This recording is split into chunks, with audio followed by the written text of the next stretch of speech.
Hello, my friends from Daily Nuggets. This is Amelia. So excited to have with us Sherry, my friend. And first, she's going to tell us who she is, and then we will tackle the topic of persistence, never giving up. Hi, Sherry. Hi. Talk to our audience. Who are you? Thank you for having me. So my name is Sherry. I am a high school art teacher, and I'm an artist and designer. Oh, how long have you been teaching? This is actually my first year in teaching. Oh, your first year in teaching. You are so good at it. Wow. But you've been doing art for how many years? Oh, wow. That if you go back to when I was a secondary student. Yeah, Oh, it's a very wow. long time ago. And where are you originally from? Yeah, I was born in Hong Kong. Hong Kong. And you went to school in Hong Kong and everything? I went to school in both Hong Kong and the States. In America? Yes. So which schooling did you do in America and where in America? Is San Francisco. I went to a public high school. Oh, public high school. Wow. Was it one of those huge high schools in America or a smaller school? I would say our school is like a medium size. Medium not too big, but size. not too small yet. Oh, wow. So, Sherry, today we are speaking on the topic of persistence. Yeah. Never giving up. Talk to us about that. Well, in art, or I also do sports when I was in high school. I think like arts and sports, they help me to learn how to be perseverance, like not to give up easily. So whenever like something is really difficult in that I'm working on, I will always like tell myself that okay, I'm one step closer to my goal. So just like hanging there, don't give up, like keep trying. And if like you fail on the first time, try again the second time. And you will see like when you look back, you will see that like you actually came from a long way, and each time actually each try you improve a little bit. Like so I think it's very rewarding when you look back to what you've done, how many tries you have done. Yeah. So you said sports also? You Yes. did what kind of sports did I you was do? a swimmer. You were a swimmer. Oh, wow. Okay. Now, back to art. You say that you have to never give up. Yes. I don't know anything about art. I'm not an artist at all.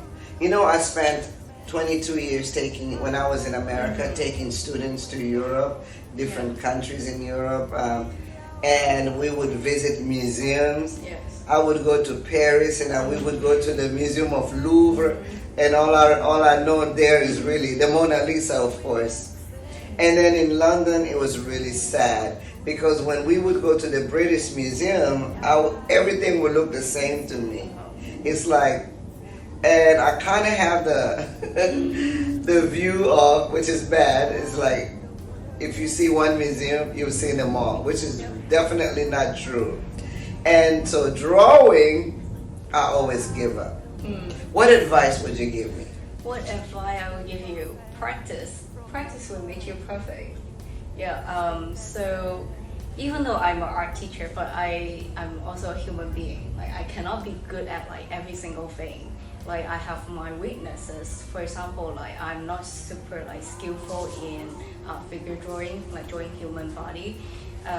But I decided to, instead of running away from my weaknesses, I decided to actually practice every day, like especially drawing on human.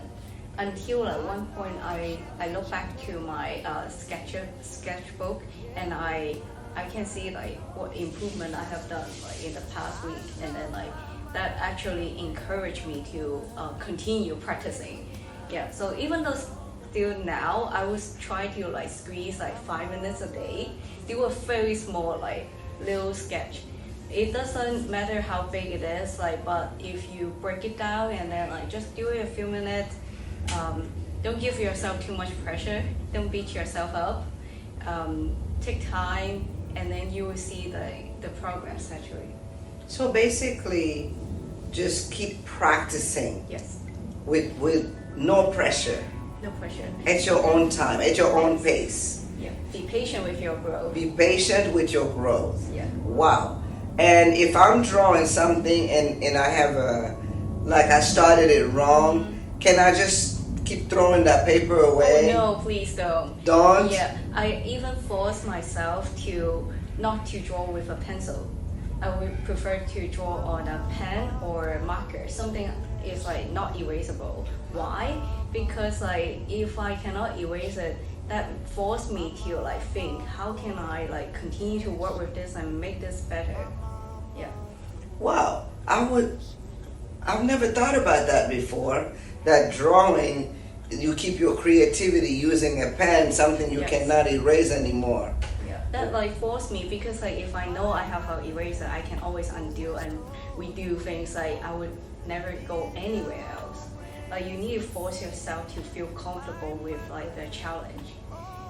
That is also like one technique I learned from my previous art teacher when I was younger. When I was in elementary school, there is no eraser in our art room. Can you imagine that? No erasers in the art room. And also, if you make a so-called mistakes, Yeah. like you cannot get a new paper, you need to continue with what you have and be creative with it. Wow. And how, as a teacher in the classroom, how do you encourage those youngsters not to give up, to persist on Yeah. doing the art? And I know that students that walk in your classroom, they don't necessarily, they're not there because they really want to come and do art. They're there because they need the credit. They have to take art. So you have a reluctant student who just wants to give up. How do you approach those kids? Well, first of all, I will ask them, let them choose like what material they want to work with. Like because if like for example at like he or she like the student has like some experience with like color pencil or acrylic paint, yeah. So I will allow them to choose something they feel comfortable with first, and after that like I will work with them one-on-one and like guide them like step by step to start doing things. Like for example, I would say, oh, why not you start with the background, just like paint the background first, and then you paint the object over it, and then during these like progress, I would give like encouragement and highlights like what they do well actually. I also do that in my own drawing. When I'm drawing, I will ask myself, oh, what did I do well? And then I can like praise myself a little bit and say, oh, wow, actually the highlights is pretty good, yeah. Oh, actually, I did well on the shading this one. Oh, I like the lips I did this time. So I think that little praise, like encouragement to yourself is also very important. Like, so the key of like staying persistent is like not to beat yourself up, like not to discourage yourself. It is the opposite, like to say something good, like you have done well. That will motivate you to continue. Wow. Yeah. Something I picked up, you said that you would encourage the students Yes. to pick what they choose to work on. Mm-hmm. So how important is that, making that choice? How does that play in a person not giving up at the end? Do you think that choice is important? Choices is very important, especially I work with older students, like, but I think that applies to younger students as well.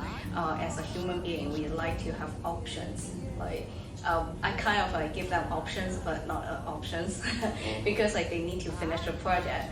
But like within the scope, I give them option is like you need to, no matter what, you need to finish this like artwork.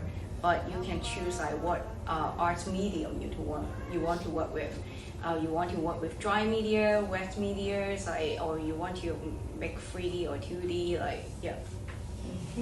So how can we then take this and look at life in general, the art of not giving up? Do you think that then in life we should be given choices? Yes, definitely. I think you should set some like manageable goal, like some goal that you feel comfortable with. Somehow, like I would say, it's like some degree you have some challenges, but you still feel comfortable in the challenge. Well, what about, like, for example, I was born in Africa, and my parents, our African parents, did not believe in this Oh. thing of choices. I'm your mother, I'm your father, I'm telling you, you need to do this, you need to do that, no questions asked. Then I went to America, I noticed they would give us choices. Yeah. Do you feel that maybe this idea of choice has to do with your experience in America? Let's see. And what about in Hong Kong? In Hong Kong, the parents there, do they give the kids many choices? Not really. Not really? In the Asian culture, it's still like very straightforward. Yeah. We got told to do many things, but I actually picked this up like when I was living in Sweden. I was living in Sweden for a few years, and the whole culture, Swedish culture, and the society is very different. Everyone is like equal. So that I see that my colleagues, they respect their kids so much. They will not look down on them because More they so than kids. America?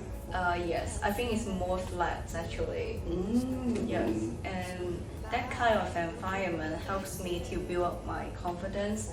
So I feel it's okay to make options, like to make a decision.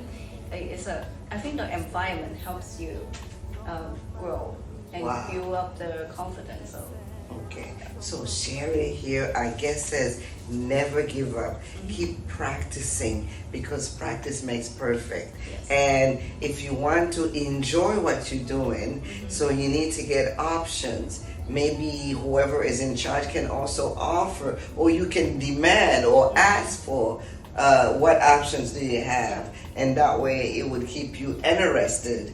That way you wouldn't give up. Because if you do something you don't like, most likely you will give up. Yes. Thank you so much, Sherry, our friend here from Hong Kong, and she also lived in America. And now I just find out from you lived in Sweden yes, as well. Yes. What language did you speak when you lived in Sweden?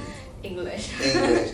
All right. Thank you so much Thank for you. visiting Daily Nugget. You're welcome. Would you please come back again to Daily Nugget? Yeah, sure. Yay! She will come back again.